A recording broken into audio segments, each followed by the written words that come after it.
Hi kids, great to be with you again as we continue to read through the Jesus Storybook Bible.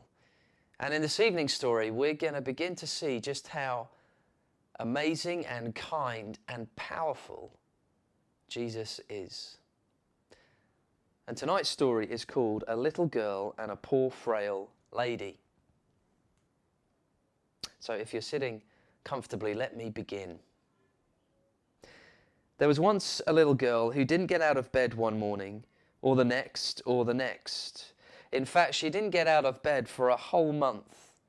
She was very sick, and no one knew how to make her better. Jairus was her daddy, and he loved her. One day he was sitting by her bed, holding her hand, wishing there was something he could. I know! He jumped to his feet, put on his coat, kissed his daughter, ran down the steps, past the servants, out of the house, through the gates, along the road, into the town, up the steps, and into the temple. He fought his way through all the people until at last he found who he was looking for. I wonder if you can guess, kids, who it was that Jairus was looking for. Jesus, he said, falling at Jesus' feet. My daughter, he pleaded, please. But he didn't need to beg, because before he'd even finished speaking, Jesus reached out his hand and helped him up. I'll come at once, Jesus said. Jairus' eyes filled with tears. Jesus was coming. It would be all right. In those days, of course, they didn't have ambulances, so they had to go by foot. Jesus' helpers knew that he would heal the sick girl, but they must hurry. If Jesus didn't get there soon, it would be too late. But everyone was in the way, hustling and bustling, jostling and pressing, pushing and shoving, squishing and squashing.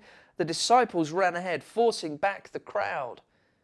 Suddenly, Jesus stopped. His friends looked back. What was he doing? Who touched me? Jesus asked, because he felt power go out of him. Me, said a frail lady, looking down at the ground because she was ashamed. The poor lady had been sick for 12 years and she had to get well. She knew if she only touched Jesus' coat, she would be healed. So she touched his coat and instantly she was well. We don't have time, Jesus' friend said.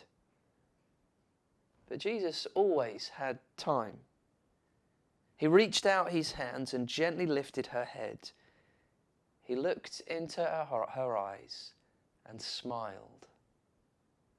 You believed, he said, wiping a tear from her eye, and now you are well.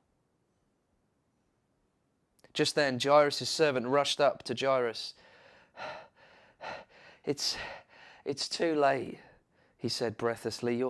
Your daughter, she's dead. Jesus turned to Jairus. It's not too late, Jesus said.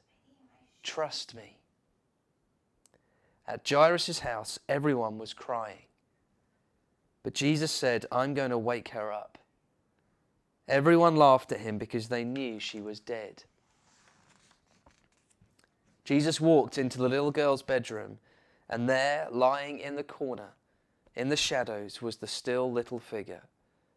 Jesus sat on the bed and took her pale hand. Honey, he said, it's time to get up. And he reached down into death and gently brought the little girl back to life. The little girl woke up, rubbed her eyes as if she'd just had a good night's sleep, and leapt out of bed. Jesus threw open the shutters and sunlight flooded the dark room. Hungry? Jesus asked. She nodded. Jesus called to her family, bring this little girl some breakfast. Jesus helped and healed many people like this. He made blind people see. He made deaf people hear. He made lame people walk. Jesus was making the sad things come untrue. He was mending God's broken world. Wow, well, we're starting to see just what Jesus came to do on earth. And so do join us for these next few days or so as we continue through the Jesus Storybook Bible. But for now, it's time maybe to head to bed. And it's a good night from Armand here and a good night from me. Good night.